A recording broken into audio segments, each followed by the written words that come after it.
అందుకు ప్రియమైన సహోదరి సహోదరులకు యేసుక్రీస్తు నామములో శుభములు. దేవుని యొక్క మహిమ మీ మీద ప్రకాశించునుగాక.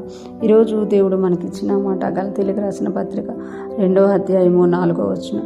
మనల్ని దాసులుగా చేసుకున్న వాళ్ళని క్రీస్తు యేసు వలన మనకు కలిగిన మన స్వాతంత్ర్యమును వేగుచూచుటకును రహస్యముగా తేబడి దొంగతనముగా ప్రవేశించిన కపట సహోదరుల వలన జరిగినది. ఈ మాటలు మనం గలతీయులకు రాసిన పత్రికలో చూస్తున్నాము. ఈ మాటలు పౌలు గారు గలతీ సంఘానికి తెలియజేస్తున్నారు. గలతీ సంఘంలో ఈ పౌలు గారు దేవుని సువార్తను ప్రకటించి యేసుక్రీస్తే రక్షకుడు అని బోధించిన తర్వాత కొంతమంది గలతీ సంఘంలో ప్రవేశించి ఆ యొక్క సువార్తని తప్పుడుగా చేసినట్లుగా మనము గలతీ పత్రికలో పౌలు గారు రాసినట్టు గమనించగలమన్నమాట. ఆయన ఇక్కడ తెలియచేస్తున్నారు కదా, మనల్ని దాసులుగా చేసుకునే వాళ్ళని యేసుక్రీస్తును మనం ఎప్పుడైతే ఎరిగి ఉన్నామో యేసయ్య మనల్ని స్వతంత్రులుగా చేశారనమాట.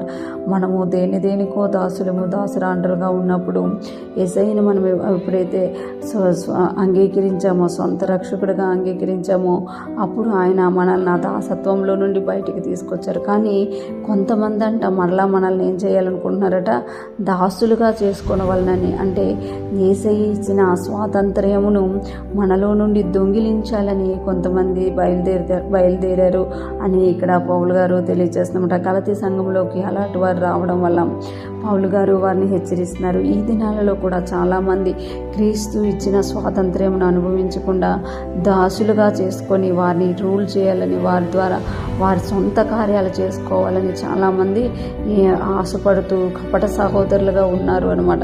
అందుకే ఈరోజు పౌలు గారు మరలా మనల్ని హెచ్చరిస్తున్నారు కదా, మనల్ని దాసులుగా చేసుకునే వాళ్ళని క్రీస్తు యేసు వలన మనకు కలిగిన మన స్వాతంత్ర్యమును వేగు చూచుటకును, అంటే యేసుక్రీస్తు వలన మనకి ఏదైతే స్వాతంత్ర్యం కలిగిందో, సత్యము ఎవరైతే నమ్ముతారో వాళ్ళు స్వతంత్రులు చేయబడతారు అని యేసయ్య మనకి తెలియజేశారు. మనము యేసుక్రీస్తుని కూర్చిన సత్యాన్ని ఎరిగి ఉన్నప్పుడు మనం స్వతంత్రులుగా మారి ఉన్నాం. కానీ ఆ స్వాతంత్ర్యాన్ని దొంగిలించడానికి వేగు చూచుటకట, అంటే ఆ స్వాతంత్ర్యమును రహస్యంగా చూసి స్పైగా చూసి వాళ్ళు వేగు చూసి దాన్ని ఏం చేస్తారు అని అంటే ఆ స్వాతంత్ర్యాన్ని దొంగిలించి మనల్ని మరలా ఏదో ఒక విషయంలో దాసులుగా చేయాలని చూస్తారట. అందుకే వాళ్ళు ఎలా వచ్చారంట, రహస్యముగా తేబడి దొంగతనముగా ప్రవేశించిన కపట సహోదరుల వలన జరిగినది.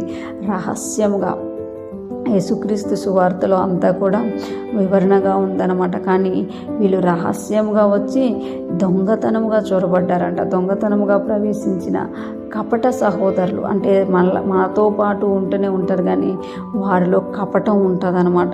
అది మనం గుర్తించాలి. ఈరోజు ఫ్రెష్ మన వింటున్న ప్రతి ఒక్కరూ జ్ఞాపకం చేసుకోవాలి, యేసయ్య మనకిచ్చిన స్వాతంత్ర్యమును ఎవరూ కూడా దొంగిలించకుండా మనము దాన్ని జాగ్రత్తగా చూసుకోవాలన్నమాట. ఎందుకంటే మన చుట్టూ అనేక మంది కపట సహోదరులు కపట సహోదరులు తిరుగుతూ ఉంటారన్నమాట. వారి వలన మనం మోసపరచబడకుండా మనకి యేసుక్రీస్తు ఏ విషయంలో అయితే స్వాతంత్ర్యం ఇచ్చారో ఆ స్వాతంత్ర్యంతో సత్యమును గ్రహించడం వల్ల స్వాతంత్రులుగా మనం మరలా మనం దేనికో ఒకదానికి దాసులుగా మారకుండా, మనుషులకు దాసులు కాకుండా, దుష్టునికి దాసులు కాకుండా, ఈ లోక మర్యాదలకు దాసులు కాకుండా మనం క్రీస్తు అనుగ్రహించిన స్వాతంత్ర్యమును అనుభవిస్తూ క్రీస్తును ఆత్మతోనూ సత్యముతోనూ ఆరాధిస్తూ ఆయన ప్రేమిస్తూ ముందుకు సాగిపోదుముగాక.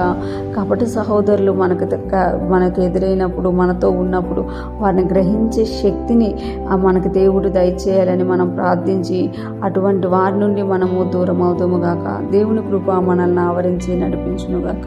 ఆమేన్.